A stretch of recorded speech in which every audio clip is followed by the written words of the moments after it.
Como já era de se esperar, o Banco Central anunciou o aumento na taxa Selic em 0,25 pontos percentuais. Agora temos uma Selic de 15%, a maior taxa desde julho de 2006, ou seja, há muito tempo, quase 20 anos, né? 19 anos que a gente não tem uma alta tão acentuada assim da taxa Selic.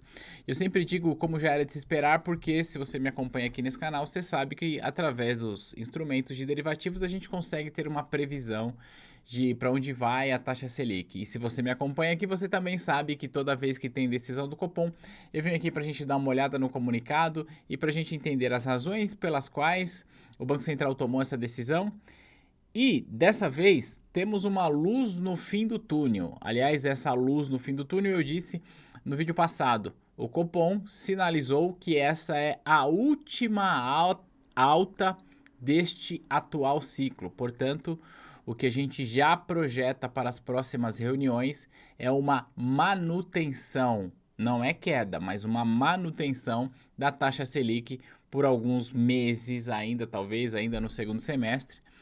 E que, quem sabe, talvez a partir do ano que vem a gente comece a vislumbrar uma redução na Selic. Bora lá ver o comunicado, vamos ler o que o Banco Central trouxe. Mas, ponto importante que eu quero falar para você, tá? Se você é novo ou nova por aqui, se inscreve no canal da T2. Aqui eu falo de economia, de investimentos e falo principalmente de carreira no mercado financeiro, então se inscreve para não perder nenhum vídeo. E se você já é de casa, já sabe o que tem de fazer, deixa aí aquele comentário esperto. Você já esperava por essa decisão? Vamos lá, notícia fresquinha, Copom eleva a Selic para 15%, a gente abre aqui. Então eu gosto de ler a fonte primária dessa história e obviamente que a gente não vai ler tudo, mas eu quero destacar aqui alguns pontos. Então, só lembrando de como que é o rito, né, dessa comunicação. Hoje o Banco Central ele divulga a nova taxa e divulga o comunicado. O comunicado não é a ata. Na próxima terça-feira aí sai a ata da reunião, que nessa ata tem muito mais detalhes que subsidiaram essa decisão. O comunicado é um breve resumo, tá bom? Então vamos lá, o ambiente externo mantém-se adverso e particularmente incerto em função da conjuntura e da política econômica nos Estados Unidos, principalmente acerca de suas políticas comercial e fiscal e de seus respectivos efeitos. E aqui tem um ponto que o Banco Central não trouxe no comunicado, eu presumo que trará na ata da semana que vem, que é a guerra se acentuando no Oriente Médio, porque isso gera também mais incertezas e isso tem uma pressão inflacionária. Para você que me acompanha aqui ou se não me acompanha, fica aqui o convite. Amanhã eu vou trazer um vídeo para explicar os impactos econômicos da guerra aqui para o nosso canal, para o nosso país, tá bom? Então é importante entender que essa incerteza em relação à guerra aumenta a incerteza das autoridades monetárias, tanto de Brasil quanto dos Estados Unidos, o que nesse momento ser mais conservador com taxa de juros é o que parece ser mais razoável.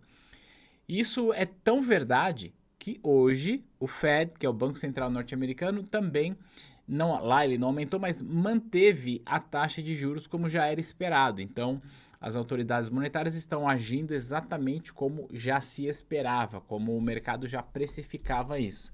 Então, a gente precisa falar, olhando para o Brasil, das consequências da política comercial do Trump, que está uma bagunça, ninguém sabe exatamente o que isso vai dar, o quanto que vai pressionar a inflação nos Estados Unidos. E agora tem esse episódio extra aí que é a guerra se acentuando no Oriente Médio. Além disso, o comportamento e a volatilidade das diferentes classes de ativos também têm sido afetadas com reflexo nas condições financeiras globais. Tal cenário segue exigindo cautela por parte de países emergentes em ambiente de acirramento da tensão geopolítica. Ou seja, tá aqui, ele não citou necessariamente a guerra, mas o Banco Central dizendo assim, olha, acirramento da tensão geopolítica exige cautela, principalmente de um país emergente como o nosso, tá? A taxa de juros, eu sempre falo, em todo vídeo eu falo, taxa de juros alta não é boa para ninguém. Não tem ninguém comemorando, nossa, que bom que a taxa de juros tá, meu Deus, não é. Mas pior do que a taxa de juros alta é a inflação, tá? E a nossa inflação ainda segue alta. Aí ele fala aqui sobre o cenário doméstico, né, o conjunto dos indicadores da atividade econômica e do mercado de trabalho ainda tem apresentado algum dinamismo, mas observa-se certa moderação no crescimento. Nas divulgações mais recentes, a inflação cheia e as medidas subjacentes mantiveram-se acima para a meta da inflação. E aí ele fala aqui sobre a expectativa de inflação, tá? E aí ele começa a explicar aqui, ó, o risco para a inflação, tanto de alta quanto de baixa, seguem mais elevados do que o usual. Esse é o comunicado do Banco Central. E é legal a gente ler esse comunicado do Banco Central em junho de 2025, porque esse tem sido o tom do Banco Central em 2024 inteiro, meados de 23, 2024 inteiro. E o governo passou 2 anos criticando o Banco Central, criticando o Campos Neto e não sei o que, blá blá blá. Agora o Campos Neto já foi embora faz tempo. O Gabriel Galípolo, que é o presidente do Banco Central, indicado pelo presidente Lula, tem se mostrado um excelente banqueiro central, porque tem sido uma pessoa muito técnica e sabe se comunicar com o mercado. Vem mantendo essa mesma política. Então, aquela desculpa de que, olha, o problema do Brasil é o Campos Neto, já deu, né? Já acabou. Mas, eu não vou ler todo esse ponto aqui. O ponto que eu mais quero chamar a atenção é isso aqui, ó. O Copom decidiu elevar a taxa básica de juros em 0,25 ponto percentual para 15%. E entende que essa decisão é compatível com a estratégia de convergência da inflação para ao redor da meta ao longo do horizonte relevante, sem prejuízo do seu objetivo fundamental de assegurar a estabilidade de preço. Essa decisão também implica suavização das flutuações do nível de atividade econômica, que é a atividade secundária do Banco Central, ou seja, que é o segundo mandato dele, né? Primeiro ele tem que controlar a inflação, mas sem abrir mão disso aqui.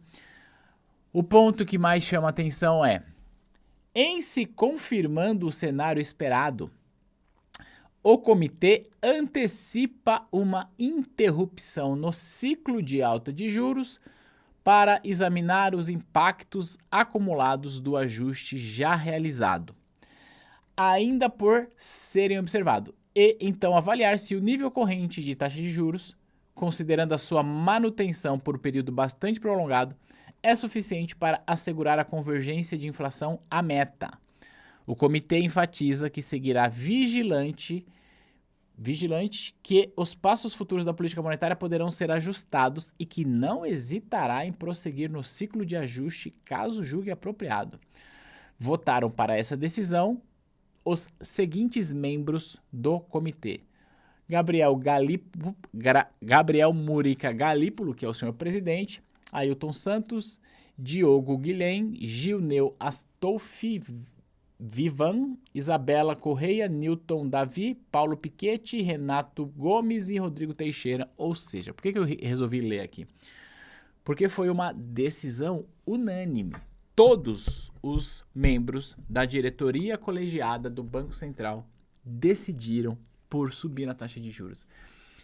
E, honestamente, assim, eu só acho, tá?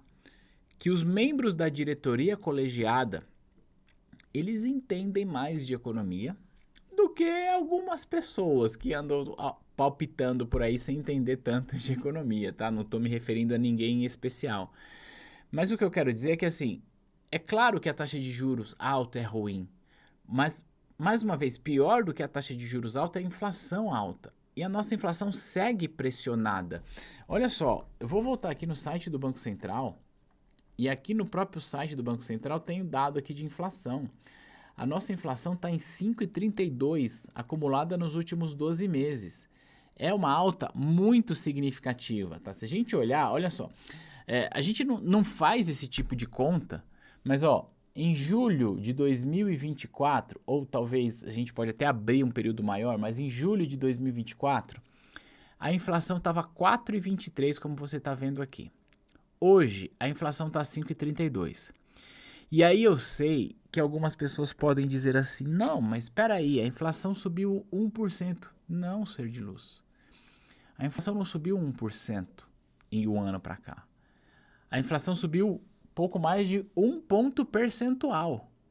Mas se você quer saber em termos percentuais o quanto que a nossa inflação cresceu de um ano para cá, a gente pega 4,23 e pega 5,32, 5,32 e aperta aqui ó, em delta percentual. A gente está falando de uma inflação que cresceu 25% em um ano. Veja, o que eu estou explicando para você não é que o índice de inflação está em 25%, mas é que se eu olho a inflação de um ano atrás e eu olho a inflação de hoje, o que nós temos é um crescimento de 25% do que nós tínhamos lá atrás para o que temos hoje. É muita coisa, tá? Eu sei que olhando, 5,32 parece que não, mas não é baixa, não é algo a se desprezar. Ainda mais agora que a gente está com tanta incerteza em relação ao que vai acontecer no Oriente Médio. Isso é muito grave, isso é importante a gente olhar porque pode provocar inflação. Então nós temos aqui ó, uma projeção de queda para o futuro, para 26, para 27. Isso se mantivermos a taxa Selic no atual patamar. Então ela sai aqui ó, de 3,16 em junho de 23 para ir para essa máxima aqui de 5,48, que é muita coisa. E aí eu quero só reforçar um ponto, né? Eu disse que ninguém está feliz. E aí, quando a gente olha o rendimento nominal das aplicações financeiras em renda fixa, a gente está falando aí de aproximadamente 1,10, 1,12% ao mês. O rendimento nominal é um rendimento muito alto, mais de 1% ao mês. Eu sei que o brasileiro, ele tem quase que uma tara por ganhar 1% ao mês quando ele está investindo. Culturalmente, o brasileiro pensa muito nisso. Mas, vamos ser honestos, 1% ao mês é muita coisa, em termos de rendimento nominal. E o dinheiro custa caro. Se você, investidor, está ganhando um alguma coisa por mês, alguém está pagando isso aí para você. Se alguém está pagando, significa necessariamente dizer que o custo do capital para essa empresa que emitiu o título, para o governo, para um banco que emitiu o título, está muito alto. E se está alto, será repassado para os outros produtos e serviços. Então fica mais caro para todo mundo. Só que, além disso, a gente também não pode olhar só para a nossa rentabilidade nominal. A gente precisa descontar a inflação do período. Será que é melhor a gente ter um rendimento nominal de 8 e uma inflação de 2?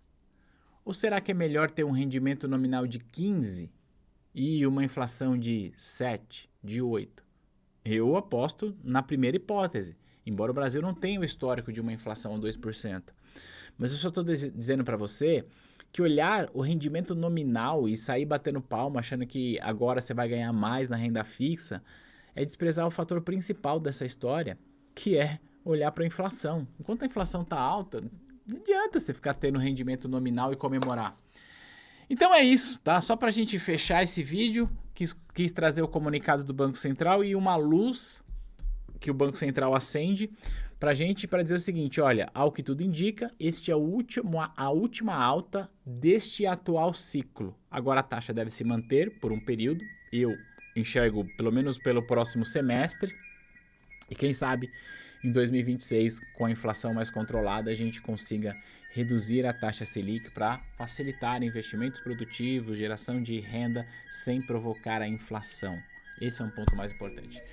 Conta aqui para mim o que você achou da decisão do Banco Central, concorda, discorda, como é que você avalia isso? Vai ser muito legal a gente debater nos comentários. Te vejo no próximo vídeo, um grande abraço, tchau, tchau.